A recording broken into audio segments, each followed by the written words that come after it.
On en a vécu des choses en 2023, émission spéciale ce soir, bienvenue dans BFM Story. Rewind, rembobiné, on va refaire le film de l'année avec les 5 histoires qui nous ont le plus marqué. 2023, c'est d'abord une date, le 7 octobre. Le monde en état de choc après l'attaque terroriste du Hamas en Israël, des otages libérés au compte-gouttes, dont Miachem, cette franco-israélienne devenue l'un des visages marquants de l'année. En France, inflation non féminin, situation ou phénomène caractérisé par une hausse généralisée et continue du niveau des prix. Et oui, c'est le mot qu'on a entendu absolument partout, entre mars rouge, printemps noir, on en a vu absolument de toutes les couleurs. Et 2024 pourrait bien être aussi folklorique. Lui, d'ailleurs, il a peut-être hâte d'être en 2024. Il faut dire que pour Emmanuel Macron, 2023 a été cauchemardesque. Une France fracturée par la réforme des retraites. Une loi immigration passée, on peut le dire, dans la douleur. Est-ce à dire comme Olivier Dussopt que personne n'a craqué?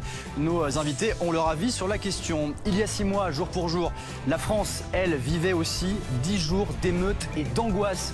Après la mort, vous le savez, de Naël, ce jeune de 17 ans, tué par un policier après un refus d'obtempérer en voiture, le pays s'embrase. On découvre alors un nouveau visage, Vincent Jeanbrun, le maire Les Républicains de l'Haye-les-Roses, dont le domicile, vous vous en souvenez, a été attaqué par des émeutiers alors que sa famille était à l'intérieur.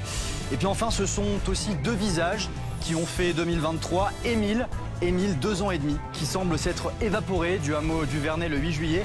Et Lina, que vous voyez ici, 15 ans, la disparue de la vallée de la Bruche. Aucune trace de cet enfant et de cet adolescent depuis. Y a-t-il un espoir aujourd'hui pour les familles de les retrouver? Plus généralement, qu'est-ce que toutes ces actualités racontent de notre époque? On en parle tout à l'heure. Le grand film de 2023, restez avec nous, ça commence maintenant.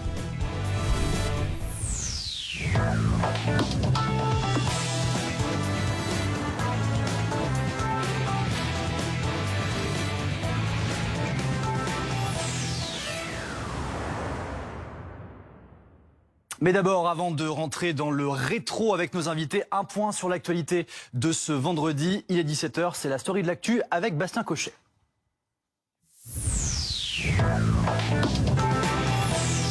Le dispositif pour le 31 décembre. J'ai donc demandé une mobilisation de plus de 90 000 policiers et gendarmes, auxquels se rajoutent 5 000 militaires de l'opération Sentinelle. Des drones seront aussi utilisés pour filmer ces rassemblements festifs. Dans un contexte terroriste qui, bien évidemment, met en menace une partie de notre pays, c'est toujours un événement à haut risque. Un membre de la brigade aurait été attaché nu à une chaise, une pomme dans la bouche et une carotte dans les fesses. Cette situation-là, ces images-là de nudité et avec ces accessoires-là ne sont absolument pas tolérables sur un lieu de travail. Il nous a dit très clairement il n'y avait ni pomme ni carotte et il dément toute agression sur sa personne ou même toute violence ou tout bizutage. 2023 va figurer parmi les plus chaudes jamais enregistrées. 14,4 voire 14,5 degrés, c'est la température moyenne du nord au sud du pays du 1er janvier jusqu'à maintenant. D'habitude, il y a le bonnet, les écharpes, les gants, les gros pulls, alors que là, je dois avoir un petit chemisier et une petite doudoune légère. Dans l'ensemble, on va pas se plaindre. Hein. Voilà, c'est que du bonheur d'avoir de ce temps-là. Pour le réchauffement climatique, c'est pas bon du tout. Et comme je dis, pour certains animaux aussi, c'est pas bon, qui sont en train de disparaître de jour en jour. La Russie affirme avoir atteint toutes ses cibles. Kiev qui a été touché, comme un petit peu partout dans le pays, comme vous le voyez sur cette carte. Des attaques qui montrent que Poutine ne reculera devant rien. C'est ce qu'a dénoncé le Premier ministre britannique. Des frappes massives avec de nombreuses victimes, 16 morts et près d'une centaine de blessés, mais qui en fait n'ont aucun impact militaire. J'ai vécu un holocauste. Tout le monde là-bas est un terroriste. J'étais dans sa maison, la maison de sa famille. Sa femme était à l'extérieur de la pièce avec les enfants. C'est la seule raison pour laquelle il ne m'a pas violée. Viendra effectivement un jour le temps de la paix. En attendant, malheureusement, tant qu'il y a ces otages, il y a la nécessité de tout faire pour obtenir leur libération. Oui, Miachem, on vient de l'entendre. On va justement en parler avec nos invités puisqu'on va revenir sur cette date. Guillaume Ancel, bonsoir. Le 7 octobre 2023. Qui aurait cru qu'il s'est passé ce que nous avons vécu? On va aussi en parler avec vous, Thierry Arnaud. Bonsoir. Bonsoir. Éditorialiste politique international BFM TV. Nous sommes également à distance avec nos 3 autres invités. Rina Bassiste, bonsoir, ancienne diplomate, membre du think tank israélien Mitvim.